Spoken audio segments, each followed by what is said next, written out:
เป็นทางนำพระผู้มีพระภาคเจ้าพระองค์ใดตรัสไว้ดีแล้วสุปฏิปันโนยัสสะภะคะวะโตสาวกสังโฆพระสงฆ์สาวกของพระผู้มีพระภาคเจ้าพระองค์ใดปฏิบัติดีแล้ว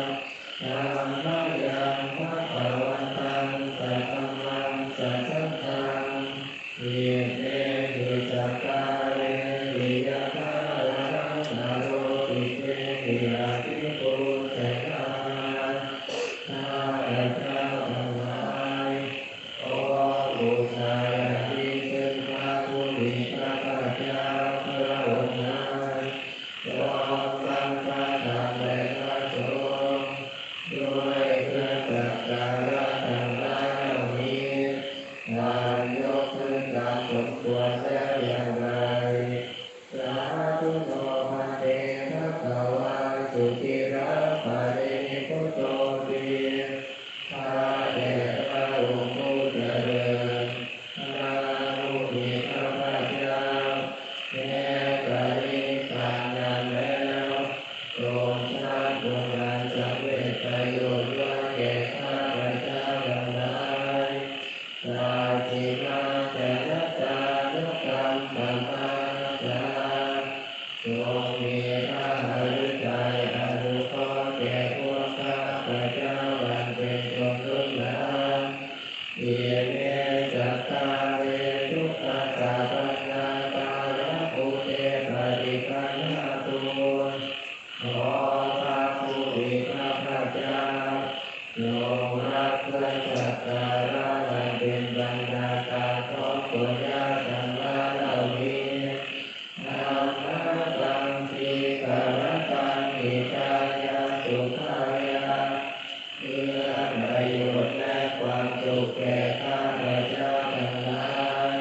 ตลอดกาลและนานเทอญอะระหังสัมมาสัมพุทโธภะคะวะพระผู้มีพระภาคเจ้าเป็นพระอรหันต์ดับเพลิงกิเลสเพลิงทุกข์สิ้นเชิงตรัสรู้ชอบได้โดยพระองค์เองพุทธังภคะวันตังอภิวาเทมิข้าพเจ้าปฏิวัติพระผู้มีพระภาคเจ้าผู้รู้ผู้ตื่นผู้ประเสริฐ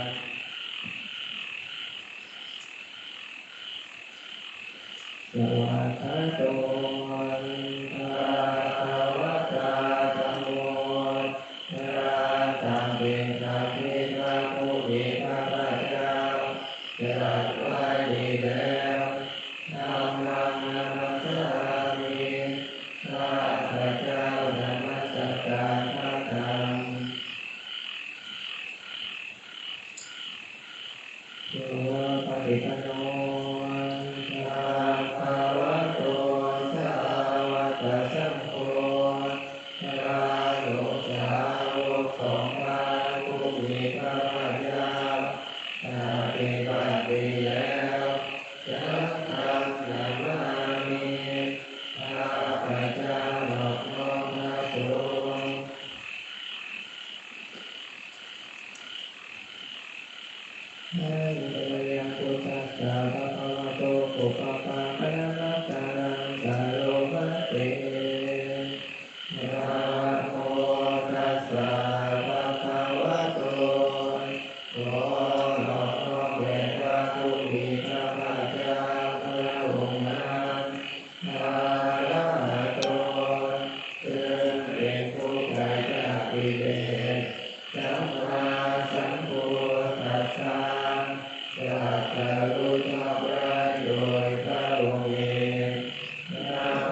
สะ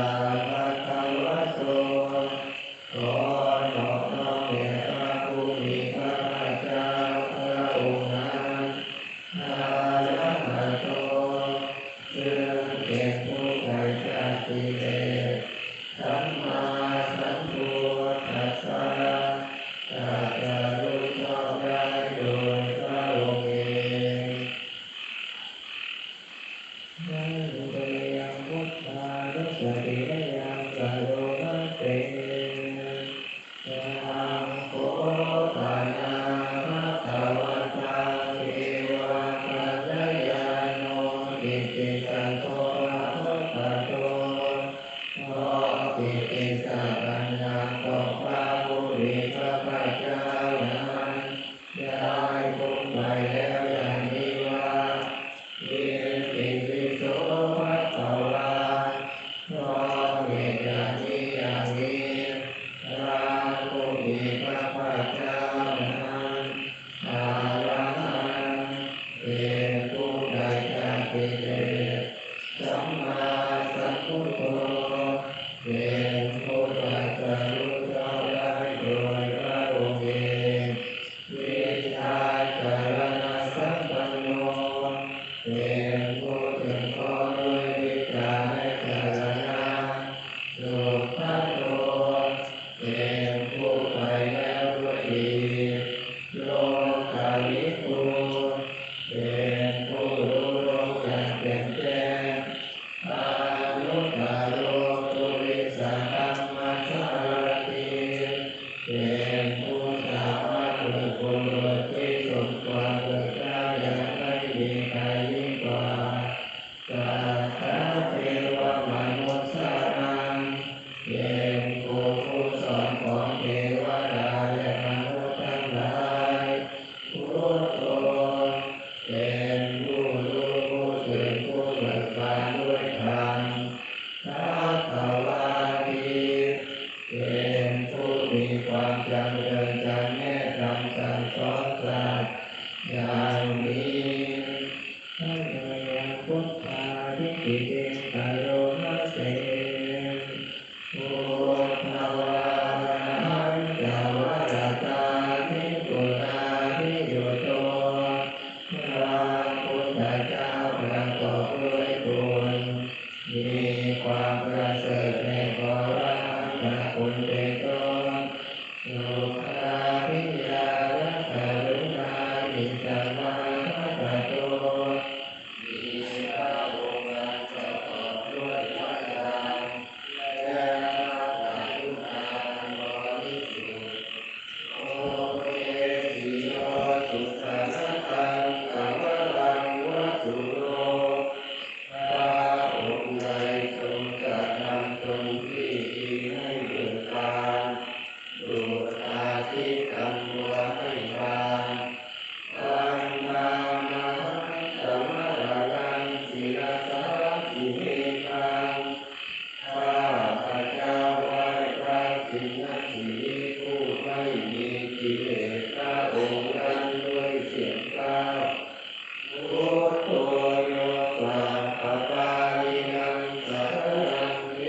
นะมุตตมังพระพุทธเจ้าพระองค์ใดเป็นสรณะอันเกษมสูงสุดของสัตว์ทั้งหลายปาตมานุสติภาลังวันทานิตังสิเลนะข้าพระเจ้าไหว้พระพุทธเจ้าพระองค์นั้นอันเป็นที่ตั้งแห่งความระลึกองค์ยิ่งด้วย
รู้ดีของพระพุทธเจ้า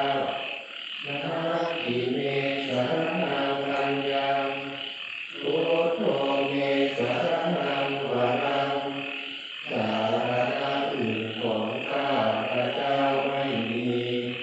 พระพุทธเจ้าเป็นสารณะอันประเสริฐของข้าพระเจ้าเอเตนะสัจวัตเทนะวัตเตยังสาธุสาสเนด้วยการกล่าวคำสัตย์นี้ข้าพระเจ้าพึงเจริญในพระศาสนาของพระศาสดาพุทธังเมวันธรรมานินายังปุญญังปัสสุตาอิตาข้าพระเจ้าผู้ไหว้อยู่ซึ่งพระพุทธเจ้าได้ขวนขวายบุญใดในบัดนี้สัพเพปิอันตรายาเน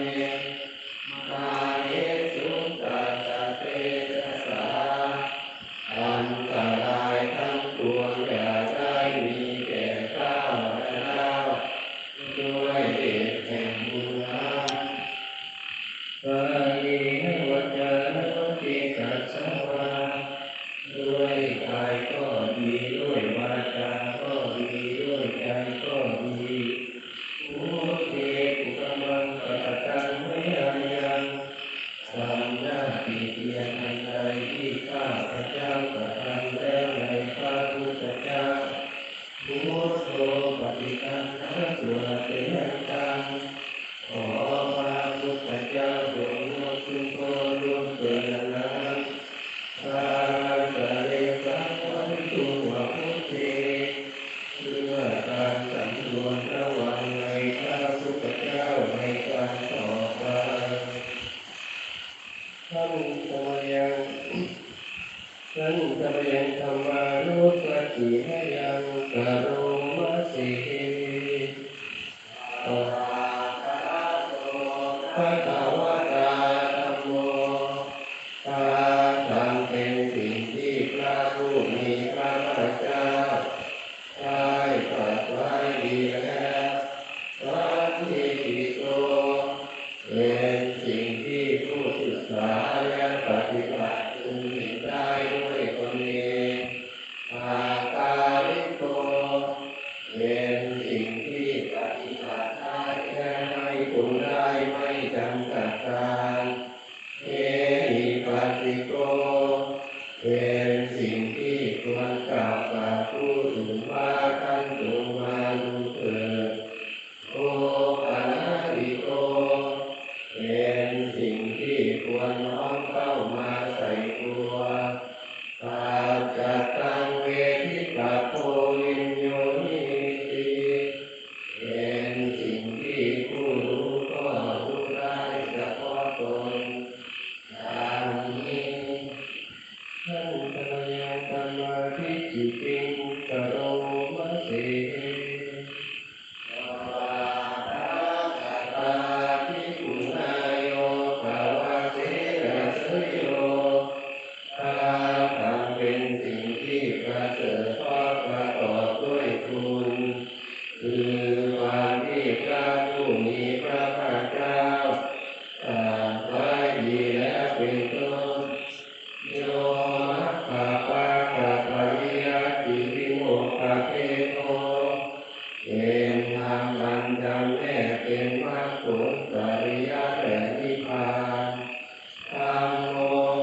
สิบเก้าธัมมัสสะสมิทาโสวะธัมโมเวสาวิปิกโนข้าพระเจ้าเป็นทาสของพระธรรมพระธรรมเป็นนายมีอิสระเหนือข้าพระเจ้าธัมโมตุตาสัพพะตาจาวิคาตาจาวิกัสสะเมพระธรรมเป็นเครื่องกำจัดทุกข์และทรงไว้ซึ่งประโยชน์แก่ข้าพระเจ้าธัมมัสสะวิยาเทมิสัจจันติริกันติตังข้าพระเจ้ามอบกายถวายชีวิตนี้แด่พระธรรมวังคันโตหังจริสสามิธัมมัสเสวะตุธัมมตังข้าพระเจ้าผู้ไว้อยู่จักประพฤติตามซึ่งความเป็นธรรมดีของพระธรรมนาทิเมสานังอัญญังธัมโมเมสานังวารังสารณะอื่นของข้าพระเจ้าไม่มีพระธรรมเป็นสารณะอันประเสริฐของข้าพระเจ้าเยเตนะสาจวะเทนะวัฏเทยังสาธุสาสเนด้วยการข่าวคำสัตย์นี้ข้าพระเจ้าพึงจะเดินในพระศาสนาของพระศาสดาธัมมังเมวันธรรมาเนนะยังบุญยังปัสสุตังอิทาข้าพระเจ้าผู้ไว้อยู่ซึ่งพระธรรมได้ขนขวายบุญใดในบัดนี้สัพเพปิอันตรายาเมมาเยสุขังสเตทัสสะอันตรายทั้งปวงอย่าได้มีแก่ข้าพระเจ้าด้วยเหตุแห่งบุญนั้นกายวัจนะติกัสสวะด้วยกายก็ดีด้วยวาจาก็ดีด้วยใจก็ดีธัมเมตุกมังปะกตังวะยายังทำหน้าที่เพียรอันใดที่ข้าพระเจ้ากระทำแล้วในพระธรรม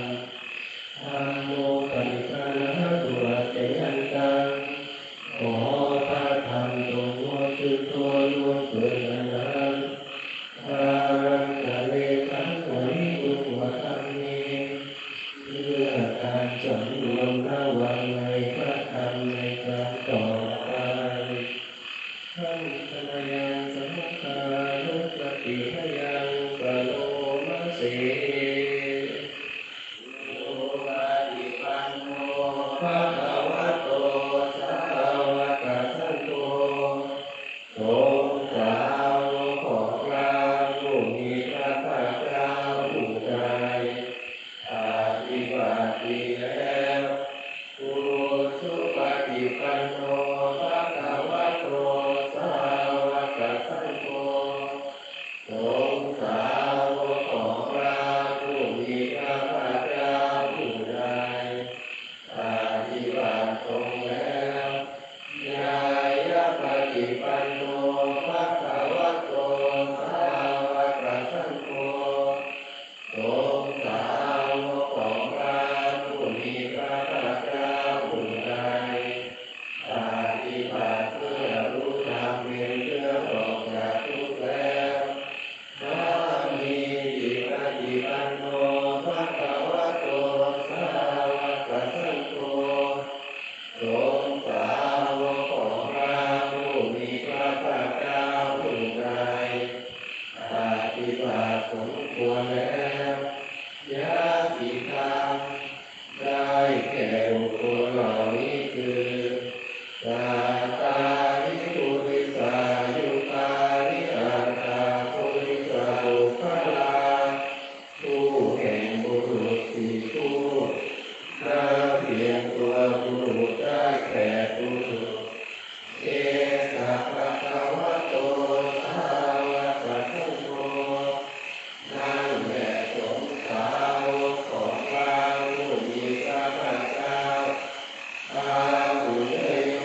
สุปฏิปัตติคุณาภิยุโต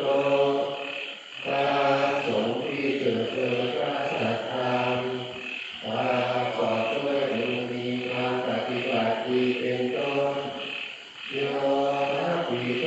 อริยบุคคลสังฆเสโตเป็นบุญแห่งพระอริยบุคคลอันประเสริฐแปดจำพวกศีลาธิธรรมะปวาราสยกายสิโต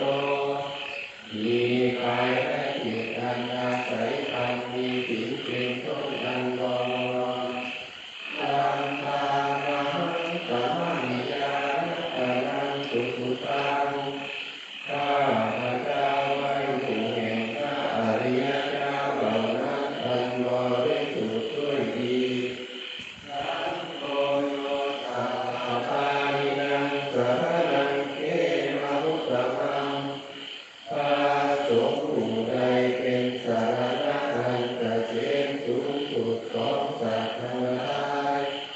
ตามิยานุสติอารังวันตามิตังสิเรนะหังข้าพระเจ้าไหว้พระสงฆ์หมู่นั้นอันเป็นที่ตั้งแห่งความระลึกองค์ที่สามด้วยเสียงกล้าวสังฆัสสะปัจจมิภาโสวาสังโฆเกสามิติสโรข้าพระเจ้าเป็นรากของพระสงฆ์พระสงฆ์เป็นนายมีอิสระเหนือข้าพระเจ้าสังโฆทุกขาสัพพะตาจาวิตาตาจานิตาตเนพระสงฆ์เป็นเครื่องกำจัดทุกข์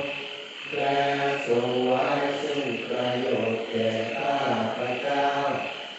สังฆัสสะหังหิยาเทมิปริรันติวิรันติตังข้าพระเจ้ามอบกายถวายชีวิตนี้แด่พระสงฆ์ปันพันโตมังจริกานิสังฆัสโสปฏิปันนตังข้าพระเจ้าผู้ไว้อยู่จากปฏิตามซึ่งความปฏิบัติดีของพระสงฆ์นาทิเมสรณังอัญญังสังโฆเมสรณังพลังศาสนาอื่นของข้าพระเจ้าไม่มีพระสงฆ์เป็นศาสนาอันประเสริฐของข้าพระเจ้าเอเตนะสาจวะเทนะวัดเทยังสาธุสาสเนด้วยการกล่าวคำสัตย์นี้ข้าพระเจ้าพึงเจริญในพระศาสนาของพระศาสดาสังฆังเอวันธรรมาเยนะยังปุญญังปัจจุตังอิทาข้าพระเจ้าผู้ไว้อยู่ซึ่งพระสงฆ์ได้ขวนขวายบุญใดในบัดนี้สัพเพปิอันตรายาเมมาเหสุตัสสะเตทัสสะอันตรายทั้งปวงอย่าได้มีแก่ข้าพระเจ้าด้วยเดชแห่งบุญนั้นสาลีพุทธะจิตตสวาด้วยกายก็ดีด้วยวาจาก็ดีด้วยใจก็ดีสังเกตอุปมังปัตตังไม่อายังการหน้าที่เกียรติอันใดที่ข้าพระเจ้ากระทำแล้วในพระสงฆ์สังโฆปฏิปันนะตัวเสียงตังขอพระสงฆ์ทรงงดสุดยอดล่วงเกินนั้นอารันตะเลสังวริตุวสังเกเพื่อการสำรวมระวังในพระสงฆ์ในการต่อไป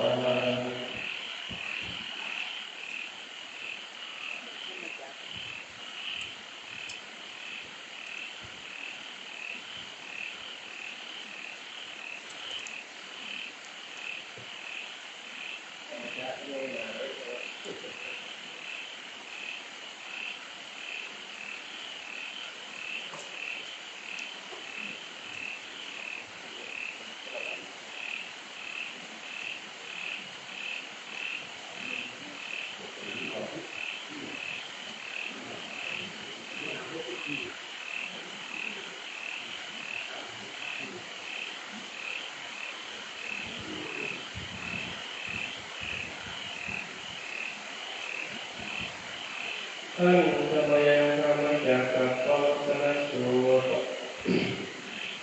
สัพพะทังพลานาสีทีระเมธิขเวอันตาดูก่อนที่สุดท้ายที่สุดแห่งการกระทำสองอย่างเหล่านี้มีอยู่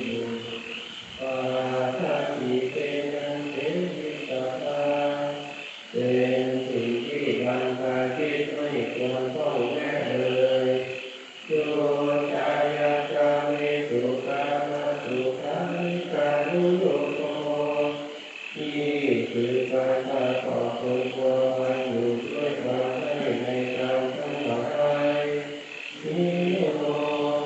เป็นของต่างๆธรรมโมเป็นของชาวบ้านปุถุชนนิโกเป็นของคนท่านผู้ทุกชนปานานิโยไม่ใช่ข้อปฏิบัติของพระอริยเจ้าอาหัตถสันติโตไม่ประกอบด้วยประโยชน์เลยมีอย่างหนึ่งโยจายังอัตตากิรามาทัพพุโยโกอีกอย่างหนึ่งคือการประกอบการทรมานตนให้ลำบากเป็นสิ่งนำมาซึ่งทุกข์อานาริโยไม่ใช่ข้อปฏิบัติของพระอริยเจ้าอานัตตาสันติโกไม่ประกอบด้วยประโยชน์เลยเตเตเตปิกาเรอุโตอันเตอาตุปัสสะมะมะจิมาปฏิปทาดูก่อนภิกษุทั้งหลายก็ปฏิบัติเป็นทางสายกลางไม่เข้าไปหาที่สุดแห่งการกระทำสองอย่างนั้นมีอยู่ตาทัตตาเทนะตาจินทังทุกขาเป็นข้อปฏิบัติที่ตถาคตได้ตรัสรู้เฉพาะแล้วการอุปาณีเป็นเครื่องกระทำให้เกิดจากสิ่งญา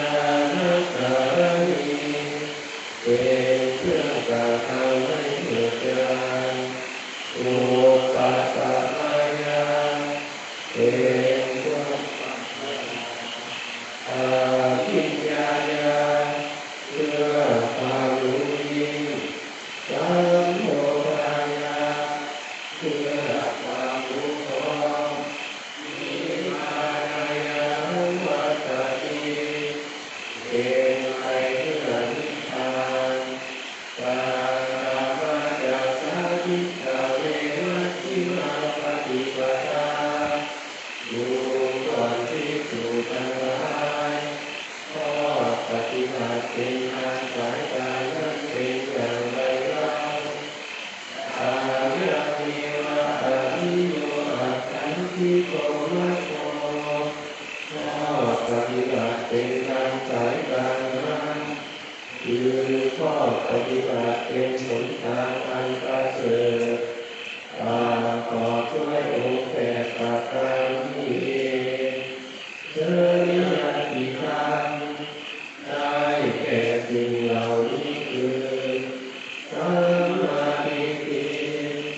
ความเห็นชอบสัมมาสังกัปโปความดำริชอบสัมมาวาจา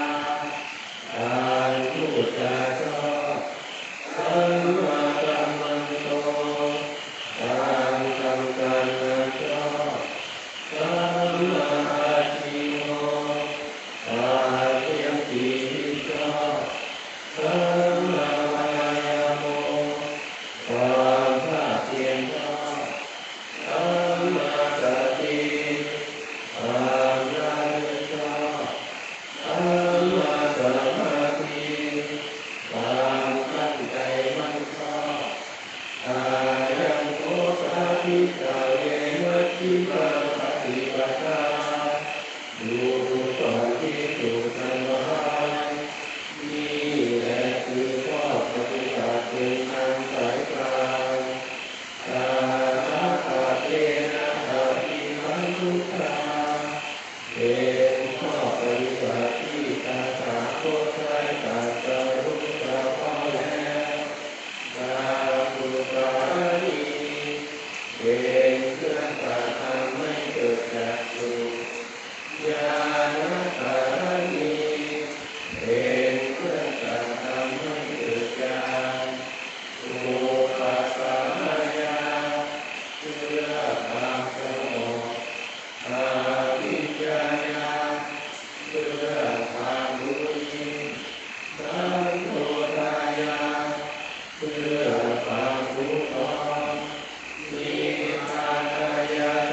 ก่อนที่สุดทั้งหลายก็อริยสัจคือทุกข์นี้มีอยู่ถ้าทิฏฐิทุกขาคือความเกิดก็เป็นทุกข์ถ้าทิฏฐิทุกขาความแก่ก็เป็นทุกข์ถ้าทิฏฐิทุกขาความตายก็เป็นทุกข์ทุกขปฏิเทวะทุกขโทมนัสสุขายาทัพพิทุกขาความสุขความร่ำไรรำพันความไม่สบายกายความไม่สบายใจความคับแค้นใจก็เป็นทุกข์อาภิเยหิสัมปโยโคทุกโขความประสบกับสิ่งไม่เป็นที่รักที่พอใจก็เป็นทุกข์วิเยหิวิกายโยโคทุกโขความพลาดพลาดจากสิ่งเป็นที่รักที่พอใจก็เป็นทุกข์ยังปิฉันนาราคาติตังปิทุกขังมีความปรารถนาสิ่งใดไม่ได้สิ่งนั้นเราก็เป็นทุกข์สังกิเตนะปัญจุปาทานขันธาทุกขาว่าโดยย่ออุปาทานขันธ์ทั้งห้าเป็นตัวทุกข์วิคันโทปานาภิกขเวทุกขสามุทัยโยอริยสัจจังดูก่อนที่สุดทั้งหลายก็อริยสัจคือเหตุให้เกิดทุกข์นี้มีอยู่ยายังตัณหานี่คือตัณหาโอโลภะอันเป็นเรื่องทำให้เกิดวันที่ราคะสหคตาอันประกอบอยู่ด้วยความกำหนัดด้วยอำนาจความเพลินอาตาตัดยันที่เป็นเครื่องให้เพลินอย่างยิ่งในอารมณ์นั้นๆเสยยติธรรมได้แก่ตัณหาเหล่านี้คือกามตัณหาตัณหาในกามภาวะตัณหาตัณหาในความมีความเป็นวิภาวะตัณหาตัณหาในความไม่มีไม่เป็นวิคันโทปานาภิกขเวทุกขานิโรธอริยสัจจังดูก่อนที่สุดทั้งหลายก็อริยสัจคือความดับไม่เหลือแห่งทุกข์นี้มีอยู่โยตัสสะเยวะตัณหายะอาเสสะวิราคะนิโรธนี่คือความดับไปพาจากไปโดยไม่มีเหลือของตัณหานั้นเองกาโตเป็นความกำหนัดที่ปาฏิวิสัตโตเป็นความกำหนัดคือมุทิเป็นความปล่อยอาการโยเป็นความทำไม่ให้มีที่อาศัยซึ่งตัณหานั้นมี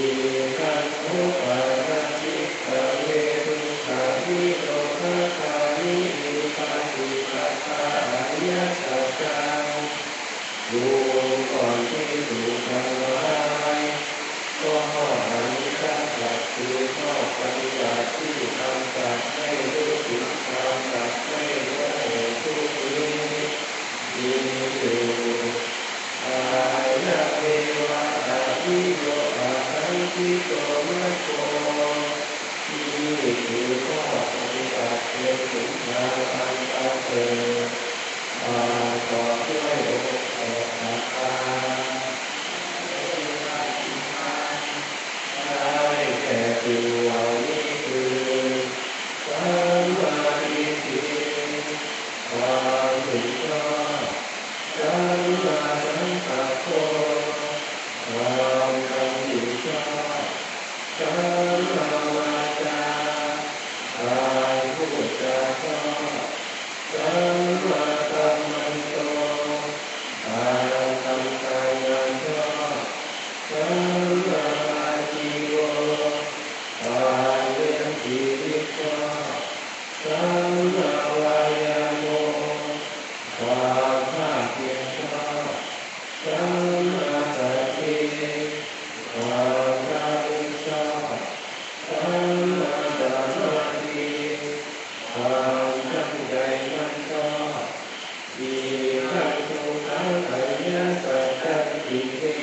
ขเว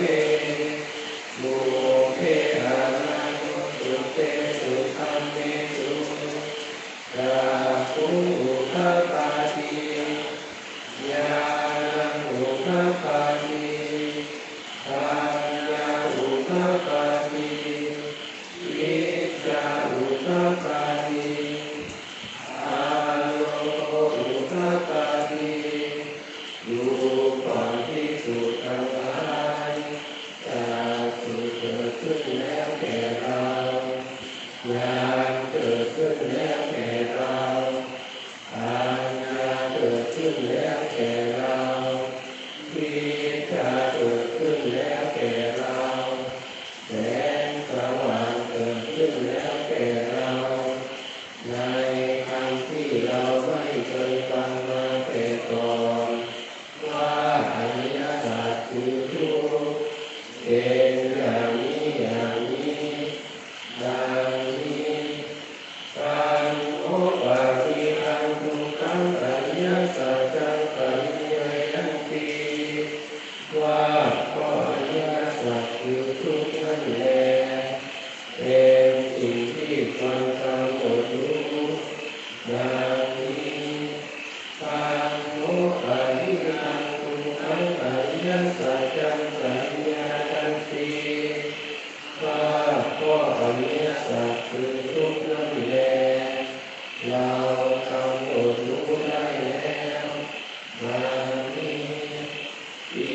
ทังทุกขังสมุทัยโยอริยสัจจันติเมภิกขเวบุเพอานันโนสุเตสุธัมเมสุตาภูอุทธัปปาติญาณังอุทธัปปาติปัญญาอุทธัปปาติวิชชาอุทธัปปาติอาโลโกอุทธัปปาติดูก่อนภิกษุทั้งหลายจากสุเกิดขึ้นแล้วแก่เราญาณเกิดขึ้นแล้วแก่เราปัญญาเกิดขึ้นแล้วแก่เราวิชาเกิดขึ้นแล้วแก่เราแสงสว่างเกิดขึ้นแล้วแก่เราในคำที่เราไม่เคยฟังมาแต่ก่อนว่าอริยสัจคือเหตุให้เกิดทุกข์เป็นอย่างนี้อย่างนี้ดังนี้ตังโอปาทิตังทุกขังสมุทัยโยอริยสัจจังปะหังสัพพันติว่าก็อริยสัจคือเหตุให้เกิดทุกข์นั่นแหละเป็นสิ่งที่ควรละเสียดังนี้ตังโอปาทิตังทุกขังสมุทัยโยอริยสัจจังปริยันติว่าก็อริยสัจคือเหตุให้เกิดทุกข์นั่นแหละเราละได้แล้วดังนี้อิทังทุกขังนิโรโธอริยสัจจันติเนภิกขเวบุเพอานันโนสุเตสุธัมเมสุตาภูอุทธัปปาติญาณังอุทธัปปาติปัญญาอุทธัปปาติ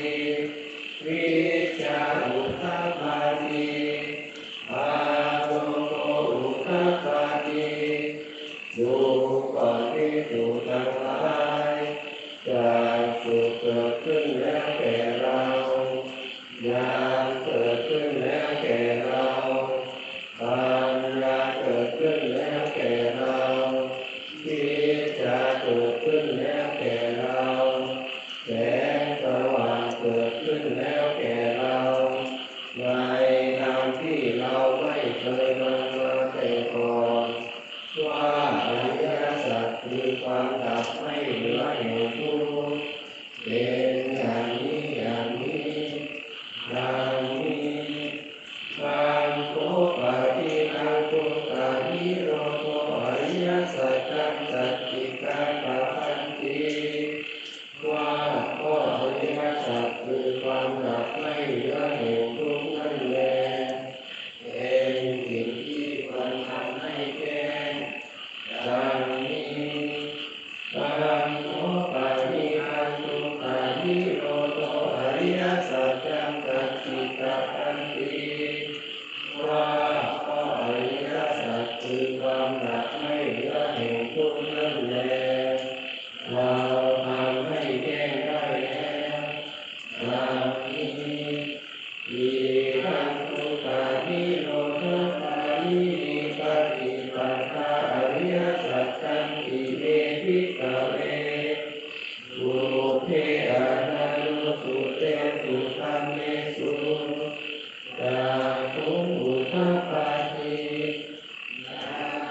อุทธัปปาติปัญญาอุทธัปปาติวิชชาอุทธัปปาติอาโลโกอุทธัปปาติดูก่อนภิกษุทั้งหลายจากสุขเกิดขึ้นแล้วแก่เราญาณเกิดขึ้นแล้วแก่เราปัญญาเกิดขึ้นแล้วแก่เราวิชาเกิดขึ้นแล้วแก่เราแสงสว่างเกิดขึ้นแล้วแก่เราในธรรมที่เราไม่เคยฟังมาแต่ก่อนว่าอริยสัจคือข้อปฏิบัติที่กำจัดให้รู้ถึงความดับไม่เหลือแห่งทุกข์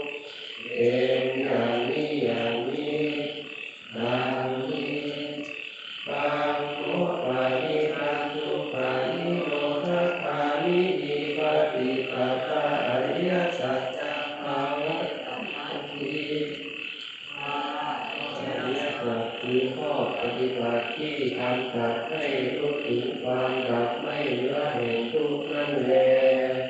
เป็นสิ่งที่ควรทำให้เกิดมีดังนี้ธัมโมปานิทังทุปานิโรธปานิวิปฏิปทาอริยสัจจังภาวิตันติว่าข้ออริยสัจคือข้อปฏิบัติที่กำจัดให้รู้ถึงความดับไม่เหลือแห่งทุกข์นั่นแลเราทำให้เกิดมีได้แล้วดังนี้ยาวะมีวันจะเมภิกขเวอิเมสุจตุสุอริยสัจเจสุเอวัตติปริวัตตังยะถาภูตังยานะทัสสะนังนะตุวิสุทธังอโหติดูก่อนภิกษุทั้งหลายปัญญาด้วยรู้ถึงตามที่เป็นจริงมีปฏิวัติสามมีอาการ12เช่นนั้นใน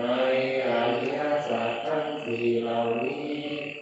ยังไม่เป็นของบริสุทธิ์หมดจดด้วยดีแก่เราอยู่เพียงใดเนวะตาปาหันทิสาเวสะเทวะเกโลเกสัมมาระเกสัพพะมะเก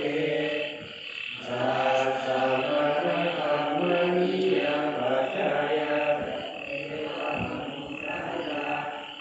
อานุตตรังสัมมาสัมโพธิญาณิสัมพุทโธปัจจัญญาสีดูก่อนภิกษุทั้งหลายตลอดกาลเพียงนั้นเรายังไม่ปฏิญญาว่าได้ตรัสรู้พร้อมเฉพาะแล้วซึ่งอนุตตรสัมมาสัมโพธิญาณในโลกพร้อมทั้งเทวโลกมารโลกพรหมโลกในหมู่สัตว์พร้อมทั้งสัมมาทานพร้อมทั้งเทวดาและมนุษย์นาโตจักโขเมภิกข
มมาสัมโพธิญาณ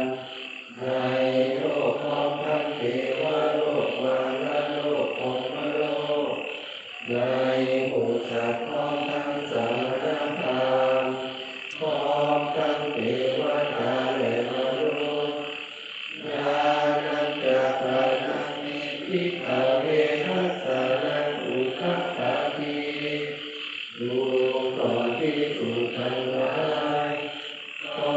ญาณและทัสสะนั้นได้เกิดขึ้นแล้วแก่เรา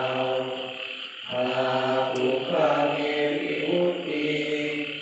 ว่าความหลุดพ้นของเราไม่กลับกำเนิดกายจิตราชาติความเกิดนี้เป็นความเกิดขั้นสุดท้ายนาทิธานิปุณณภาโลกีนี้ความเกิดอีกย่อมไม่มีทางนี้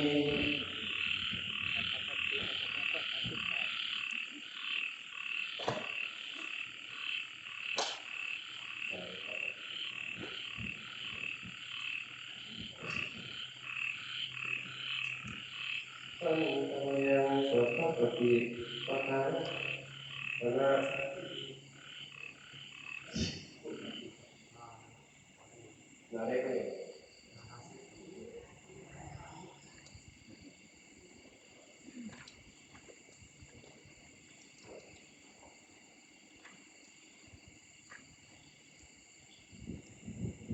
ปันตะยังสัพพปฏิทานาคาทายโย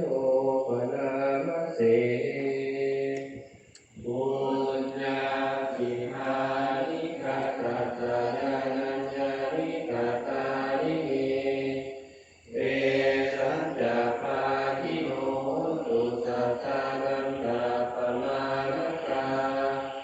สัตว์ทั้งหลายไม่มีที่สุดไม่มีประมาณจงมีส่วนแห่งบุญที่ข้าพเจ้าได้ทำในบัดนี้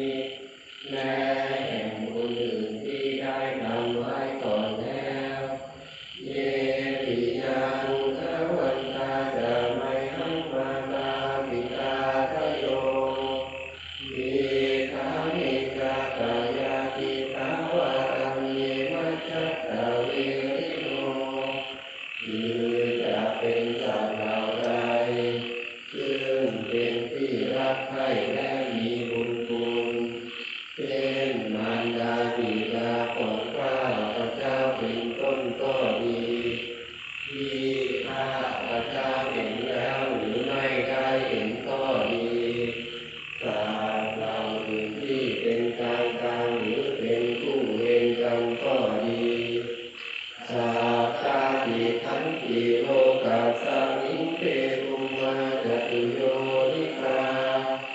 ปัญเจกะจตุโภกาลาสังสารันตาภวาภเว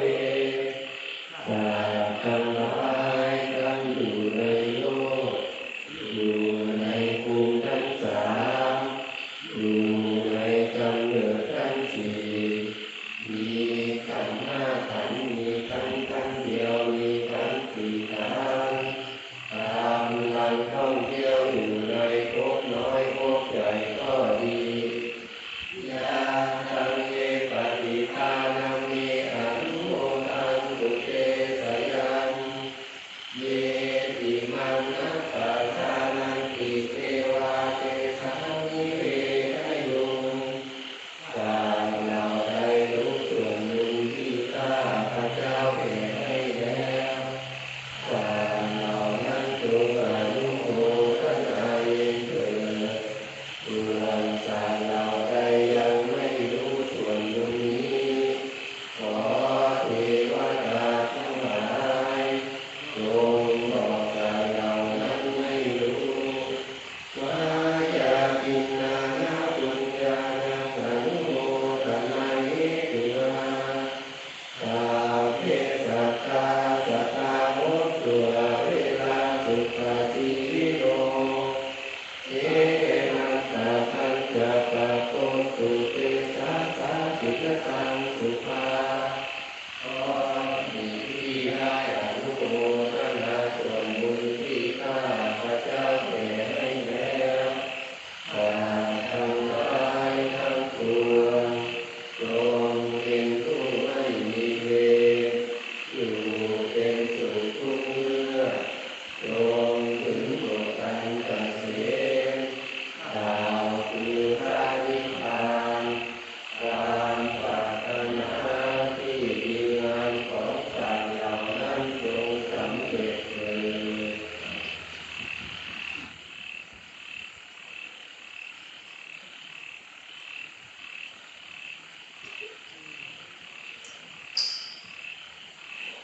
อันธรรมยังมังคลสุตาคาทายโยปนาลเปอาเสนาจะพาลังความไม่เป็นคนพาทั้งหลายด้วยปานดิจานังจะเสวนาความเป็นบัณฑิตทั้งหลายด้วยตัวชาจะตูชนียานังความบูชาตนควรบูชาทั้งหลายด้วยเยตัมมังคารมุตตะมังข้อนี้เป็นมงคลอันดุดมปาฏิรูปเทศวาโสตาตามอยู่ในประเทศอันสมควรด้วยปุเทจักตาปุญญาตาความมีบุญอันทำแล้วในการก่อนด้วยอาตาสัมมาปณิทิจาความตั้งตนไว้ชอบด้วยเยธัมมังคารมุตตะมังข้อนี้เป็นมงคลอันดุดมถ้าบุษจังจะติดปัญญาความน่าจะดับมาด้วยอินทรประสาทด้วยวิริยโยจะตุจิตติโกวินัยอันทรงศึกษาดีแล้วด้วยตัวอาติกาแต่ละวาจาวาจาใดอันทรงตั้งดีแล้วด้วยวาจานั้นด้วยเอธัมมังคารมุตตะมังข้อนี้เป็นมงคลอันดุดมนาคาปิตุปัฏฐานังความบำรุงมารดาและบิดาด้วยตัวจันทารักษาสังฆโวความสงเคราะห์ลูกและแม่ด้วยอาคาปุราจะกำมันตาการงานทั้งหลายไม่ทำตามตาบุญด้วยเอธัมมังคารมุตตะมังก็นี้เป็นมงคลอันดุดมทานันจะทำมัจจริยาจาความไม่ด้วยความประพฤติธรรมด้วยยาตะกานันจะทัพพะโมความสุขก็ยากทั้งหลายด้วยญาณวัชชานิอัมมานีธรรมทั้งหลายไม่มีโทษด้วยเอธัมมังคารมุตตะมังข้อนี้เป็นมงคลอันดุดมอาราธิรติปาปาความงดเว้นจากบาปด้วยมาสัพพาราจะสัญญโมความสำรวมจากการเล่นน้ำเมาด้วยอากามาโตจะทำเมตตุความไม่ประมาทในกรรมทั้งหลายด้วยเอธัมมังคารมุตตะมังข้อนี้เป็นมงคลอันดุดมอาระโมจานิวาโตจาความเคารพต่อบุคคลควรเคารพด้วยความไม่จองหองด้วยสันตุทิจารายุกาความยินดีในของอันมีผู้ด้วยความเป็นผู้รู้ปัจจาระอันจงเกิดทำและแก่ตนด้วยกาเวนะธรรมะสัพพัสสะความทรงพระนาคาเอธัมมังคารมุตตะมังข้อนี้เป็นมงคลอันดุดมอันติจัตโตวัตตะตาความอดทนด้วยความเป็นผู้ว่าง่ายด้วยกามนานันจะทัพพะนังความเห็นทางผู้รักษาทั้งหลายด้วย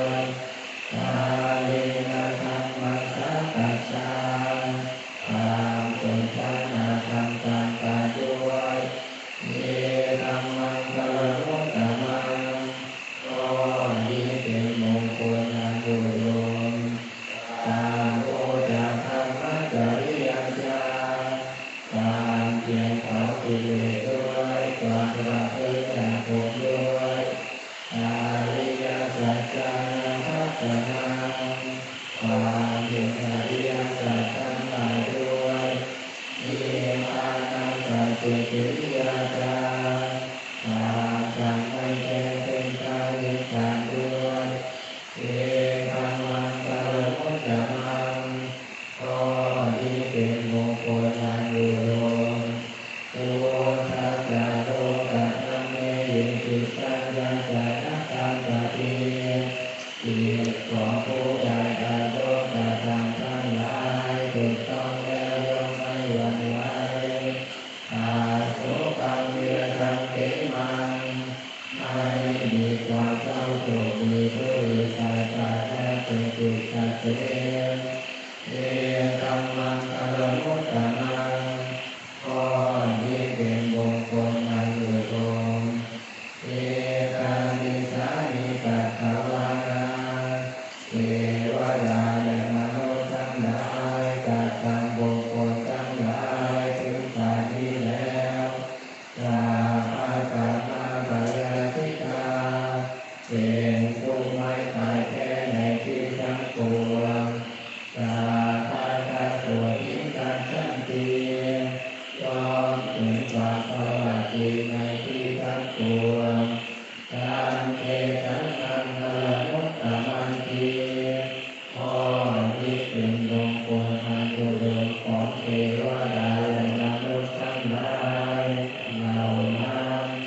อย่างนี้ในวันเก่าท่านอาจารย์โปรเป็น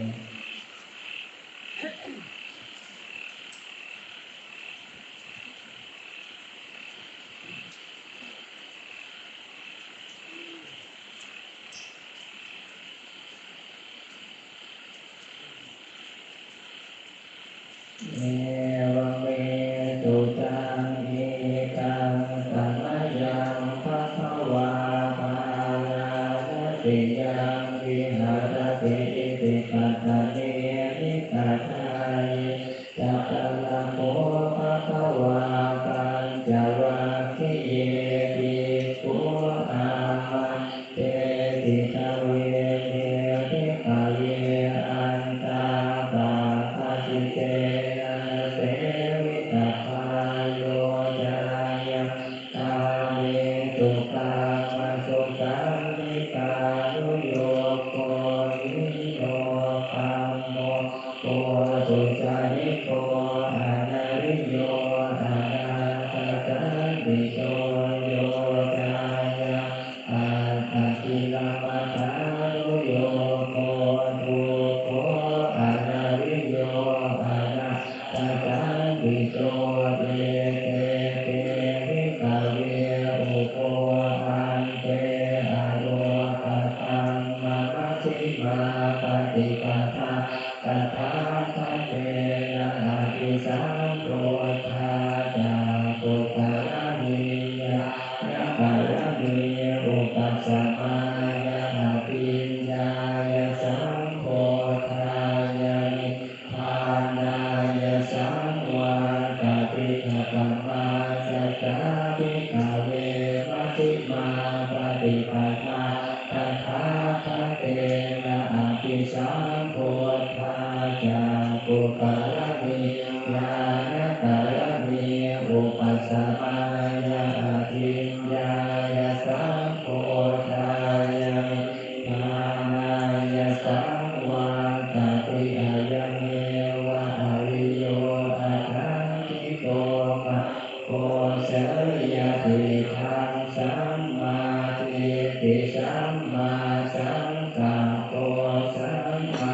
วาจาสัมมากัมมันโตสัมมาอาชีว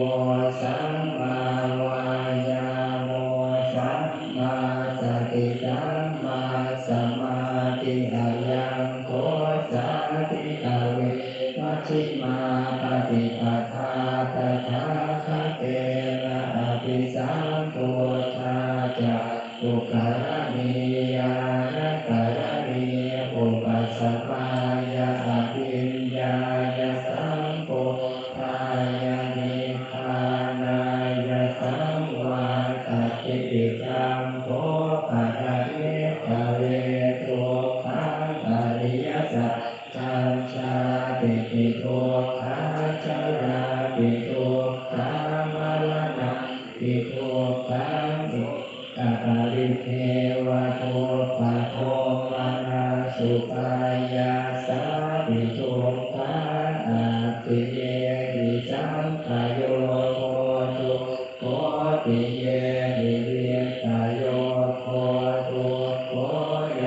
ปิชังนาลปฏิตังปิทุกขังสัจจิเต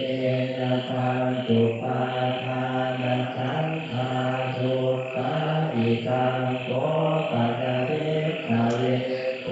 ปัสสะโมทโยอริยสัจจังญายังตัณหาโกโนภาวิกานันทิราคะสหตาตัตตะระตัตตะระวิยันติเสยติตากามตัณหาภวตัณหาวิภวตัณหาทิตังโสตัณหาวิภเวทุกขานิโรธอริยสัจจังโยตัสสะเยวะตัณหายะเสสวิราคะนิโรธจาโคปฏิเยสโคโอติอาณารโยอิทังโกปัญญาวิกาเวโตกานิโรธคานิเนปฏิปทาอริยสัจจังกายเมวะอริโยอาตันติโกมัคโคเสยติทาสัมมาทิฏฐิสัมมาสังกัปโปสัมมาวาจาสัมมากัมมันโตสัมมาอาชีวสัมมาวายาโมสัมมาสติสัมมาสมาธิอิทังทุกขังอริยสัจจันติเมริกาเวโอเวอนันโนสุเตสุธัมเมสุจักขุปุถะปาทิญาณังปุถะปาทิปัญญาปุถะปาทิวิชชาปุถะปาทิอาโรโก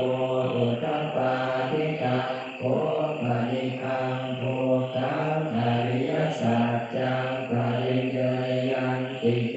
ริกาเวโกเกอานันโนสุเตสุธัมเมสุจักขุปุถะปาทิญาณังปุถะปาทิปัญญาปุถะปาทิวิชชาปุถะปาทิอาโรโกปุถะปาทิกังโกปนิคังทุกขังอริยสัจจังปริญญาตันติเมริกาเวโกเกอานันโนสุเตสุธัมเมสุจักขุปุถะปาทิญาณังปุถะปาทิปัญญาปุถะปาทิวิชชาปุถะปาทิอาโลโกปุถะปาทิอิทังตุปัสสะโมทโยอริยสัจจันติเมริกาเวโกเวอานันโนสุเตสุธัมเมสุจักขุปุถะปาทิญาณังปุถะปาทิปัญญาปุถะปาทิวิชชาปุถะปาทิอาโล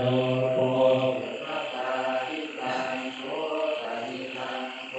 ตัสสะโมทโยอริยสัจจังมหังคัมมิเมริกาเวทุกเขอานันโนสุเตสุธัมเมสุจักขุปุถะปาทิญาณังปุถะปาทิปัญญาปุถะปาทิวิชชาปุถะปาทิอาโรโกปุถะปาทิกังโก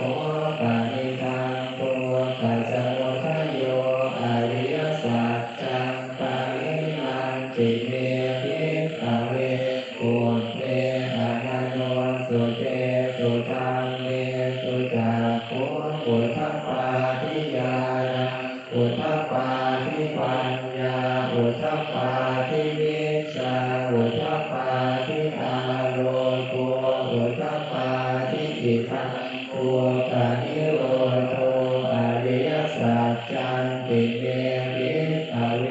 โกเกอานันโนสุเตสุธัมเมสุจักขุปุถะปาทิญาณังปุถะปาทิปัญญาปุถะปาทิวิชชาปุถะปาทิอาโลโกปุถะปาทิกังโกปนิคังโกกานิโรโธอ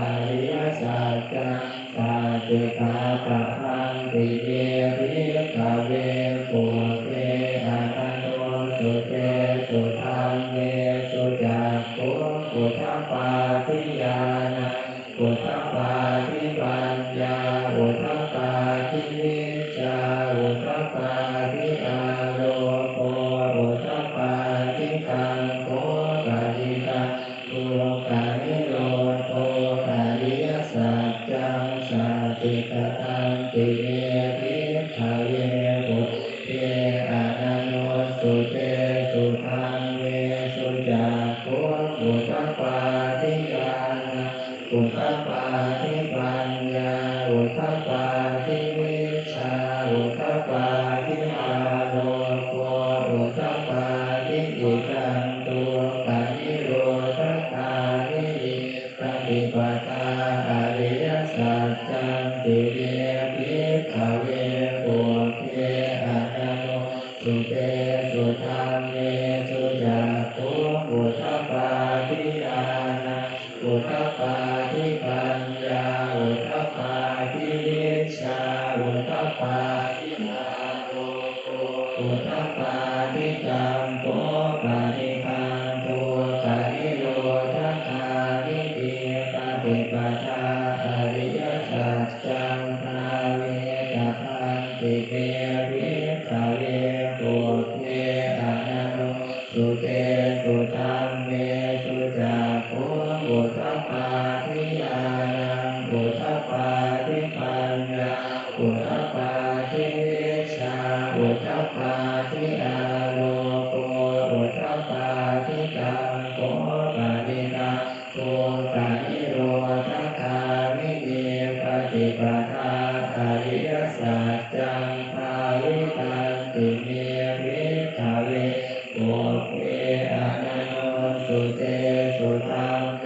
สุจักขุอุทธัพพาทิญาณอุทธัพพาทิปัญญาอุทธัพพาทิวิชชาอุทธัพพาทิอาโลโกอุทธัพพาทิยาวกิวัจจะเมภิกขเวอิเมสุขตุสุอริยสัจเจสุเอวันติปริวันตังภวาทัสสะกาลยะถาภูตังญาณทัสสะนังนะตุวิตุตาอโหสิเยวตาวาหังภิกขเวสะเทวะเกโลเกสะภาละเกสะธัมมะเกสะสะมะนะพรามณิยาปัจจายะจะเทวมนุสายะนุตตระสัมมาสัมโพธิอภิสัมพุทโธปัจจัญญาสิยะโตจะโตเวทิขเวอิเมสุจตุสุอริยสัจเจสุเอวันติปริวัตังภวาทัสสะกาลังยะถาภูตังญาณทัสสะนะตุวิตุตังอโหสิยถาหังภิกขเวจะเทวะเทโลเกสัมมาละเกสัพพัมมะเกสัสสะมะนะพรามณิยาปัจจายะจะเทวมนุสายะนุตตรังสัมมาสัมโพธิ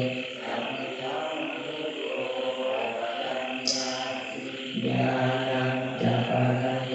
ทัสสะนังอุทธัพพาทิอปุปาเมวิโมติยยมันติมาชาตินาติตาริโกตาภะวะติอิตาภะวะจะภะคะวะอัตตมนาคันจะวะคิยาภิกขุภะคะวะโตภาสิตังอภินันตุอิมัสสมิงจะปะนะเวยากาลังอัสสมิงตังยะมานิอายะสัมมันโตโกตังยัสสะวิรัชังยิกัมมะรังธัมมะจักขุอุทธัพพาทิยาทิปิสมุทัยธัมมังสัพพันตังนิโรธธัมมังติภวัตติเตจะภะคะวะตาธัมมะจักเตภูมิมาเทวาสัพพะมโนสาเยสุเยตัมภะคะวะตาภาลาสิยังมิสิ ปัตตเนมิปัตตาเยอนุตตรังธรรมจักตังปวัตติตังอปฏิวัติยังสัมมเนนวาพรหมเนนวาเท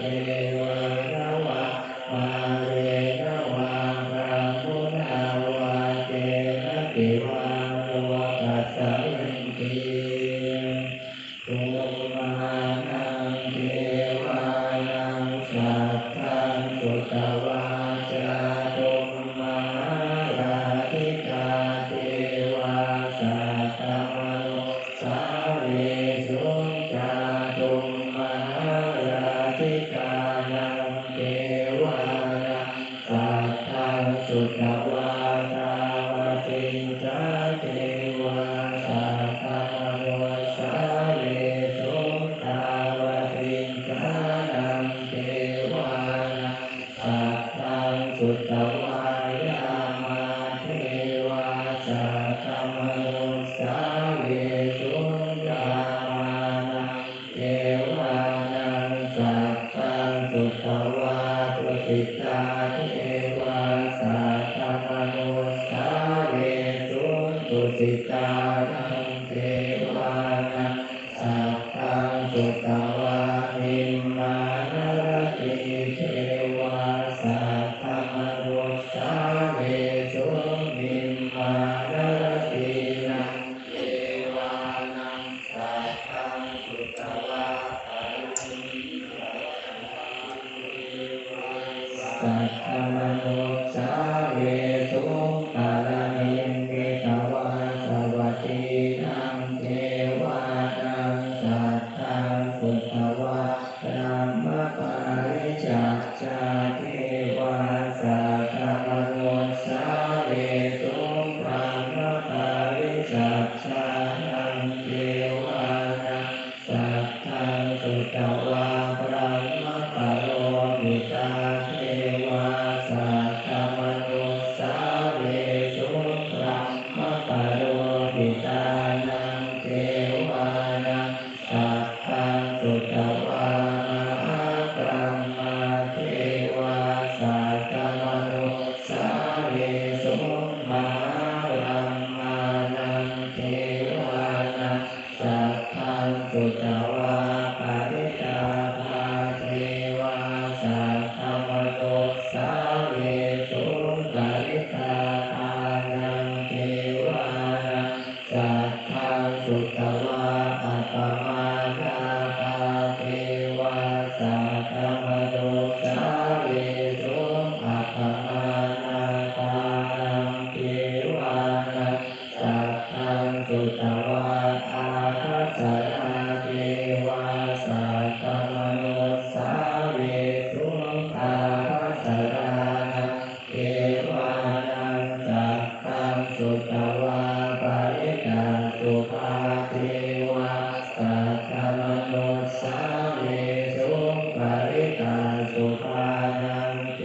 วานังสัพพัญสุตวาอัปปมาณสุภาเทวาสัตตมโนสาเวสุอัปปมาณสุภานังเทวานังสัพพัญสุตวาสุภกินหกาเท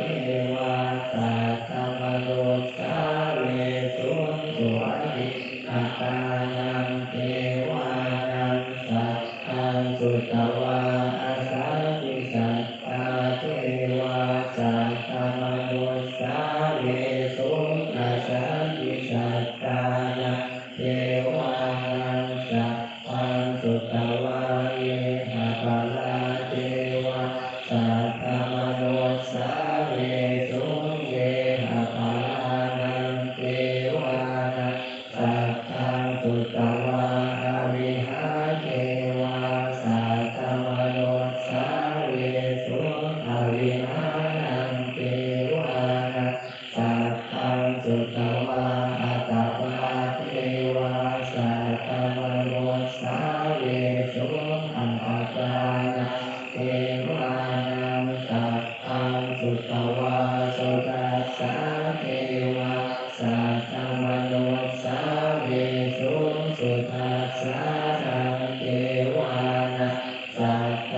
สุตวาสุภาสีเท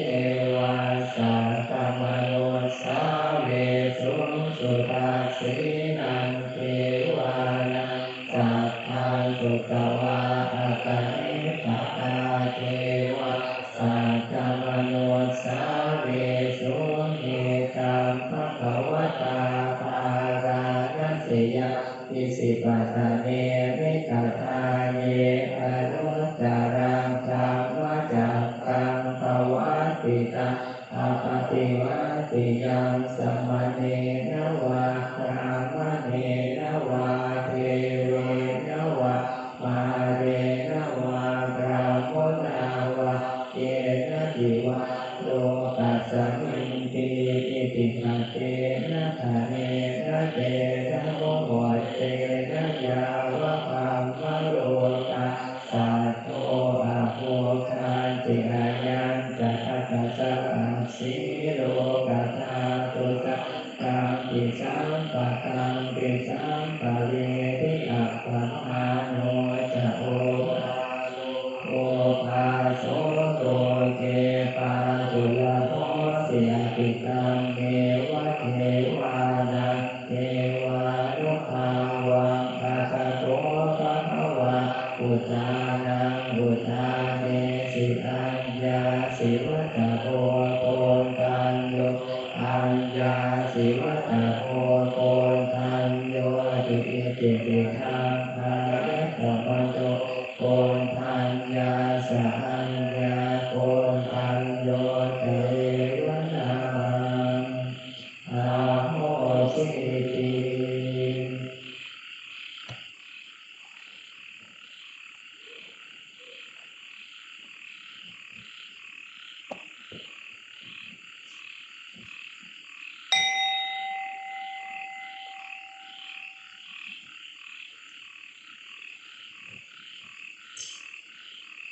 อะระหังสัมมาสัมพุทโธภะคะวา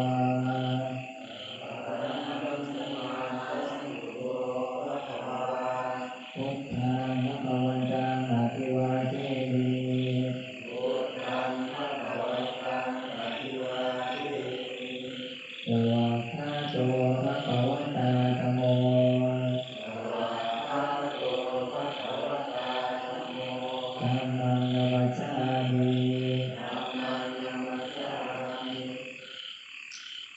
ตุมะปฏิปันโนภะคะวะโตสาวกสังโฆปฏิปันโนภะคะวะโตสาวกสังโฆสังฆังนะมามิสังฆังนะมามิ